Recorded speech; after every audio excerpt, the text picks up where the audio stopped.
उपमुख्यमंत्री फडणवीसांच्या मंत्रालयातील कार्यालयाबाहेर महिलेकडून तोडफोड, नाव उघड करण्यास पोलिसांचा नकार, महिलेच्या शोधासाठी 3 पथकं तैनात।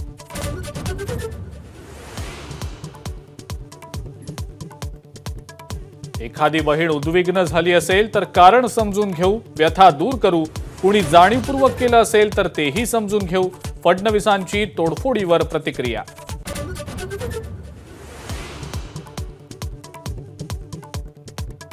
फडणवीसांच्या कार्यालयाबाहेर तोडफोड करणाऱ्या महिलेला शोधण्यासाठी पोलिसांची 3 पथकं स्थापन, मरीन ड्राईव्ह पोलीस स्टेशनमध्ये गुन्हा दाखल।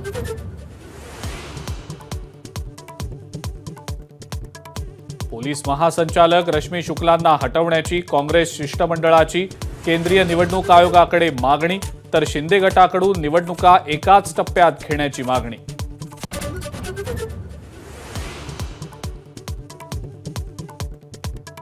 कवठे महांकाळमध्ये भाजप शरद पवार गटामध्ये हाणामारी, माजी उपनगराध्यक्षांना संजय काका पाटलांकडून मारहाणीचा आरोप, तर आधी स्वीय सहाय्यकाला मारहाण झाल्याचा माजी खासदारांचा आरोप।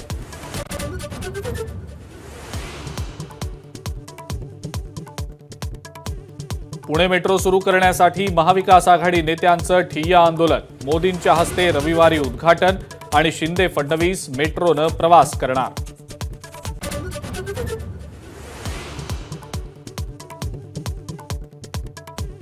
मुंबई विद्यापीठाच्या सिनेट निवडणुकीची मतमोजणी सुरू, 6,684 मतपत्रिका वैध।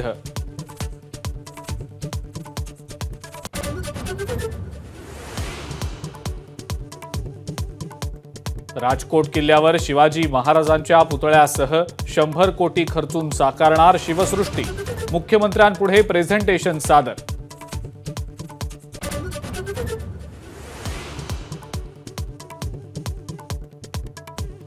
आदिवासी आरक्षण पुन्हा बहाल करा म्हणत नागपुरात गोंडगोवारी समितीचा भव्य मोर्चा, KL वड समितीचा अहवाल तातडीनं लागू करण्याची केली मागणी।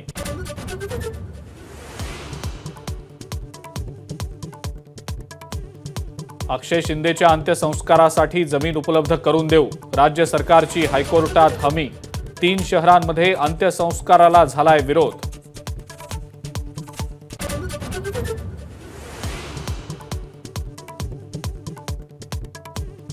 आरोपीला पकडण्यासाठी जयपूरमध्ये गेलेल्या पिंपरीच्या पोलीस अधिकाऱ्याच्या अंगावर घातली गाडी, थरारक घटना सीसीटीव्हीमध्ये चित्रित, नशीब बलवत्तर म्हणून बचावले पोलीस अधिकारी।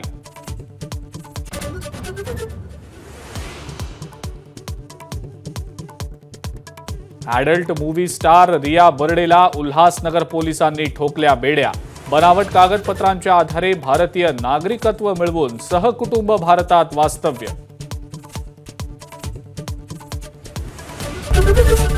एबीपी माझा, उघडा डोळे बघा नीट।